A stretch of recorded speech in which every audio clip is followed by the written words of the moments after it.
పాకిస్తాన్ ఇప్పుడు ఏం ఆశ పెట్టుకుందంటే భారత్ మీద యుద్ధం వస్తే బంగ్లాదేశ్ వారప్పుడు 14 రోజుల్లో ఓడిపోయింది. అది ఈ దఫా ఎక్కువ కాలం చేయగలుగుతాం. ఎట్లాగంటే భారత సైన్యాన్ని మతం వారీగా విడగొట్టే ప్రయత్నం చేస్తుంది. సిక్కులు ఖలిస్తానీ కోరుకుంటున్నారు కదా, సిక్కులు పుట్టినటువంటి గడ్డ, గురునానక్ పుట్టినటువంటి గడ్డ పాకిస్తాన్ కాబట్టి సిక్కులు పాకిస్తాన్ మీద యుద్ధం చెయ్యరు. ఇది మొన్న సెనేటర్ గారు, మహిళా సెనేటర్ గారు పాకిస్తాన్కి సంబంధించిన పార్లమెంట్లో మాట్లాడుకొచ్చినటువంటి మాట. ఈ పిచ్చముండకి తెలియదేమో అనకూడదు ఓ మహిళని అట్లాంటి భాషలో, కానీ పాకిస్తానీ మనిషి అంత దరిద్రంగా మాట్లాడుతుంటే కోపం రాక తప్పట్లేదు. ఆమెకి తెలియదేమో మరి బంగ్లాదేశ్ మీద యుద్ధం చేసినప్పుడు ఇదే భారత సైన్యమే కదా, ఇదే సిక్కు సైన్యమే కదా దెబ్బకొట్టింది వాళ్ళని.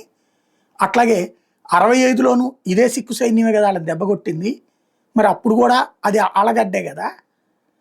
ఇంకా ఆ గడ్డని తిరిగి భారత్లో స్వాధీనం చేసుకోవాలనుకుంటారు వాళ్ళు. ఏదైతే కర్తార్పూర్ హైవే ఉందో అవతల ఉన్నటువంటి గురునానక్కి సంబంధించినటువంటి జన్మస్థలాన్ని భారత్లో కలుపుకుంటే పోలేదా? సింపుల్ లాజిక్ అక్కడ. ఆ మాత్రం కామన్ సెన్స్ లేదా? పాకిస్తాన్ ఆశ మాత్రం సిక్కులు ఎదురు తిరుగుతారట.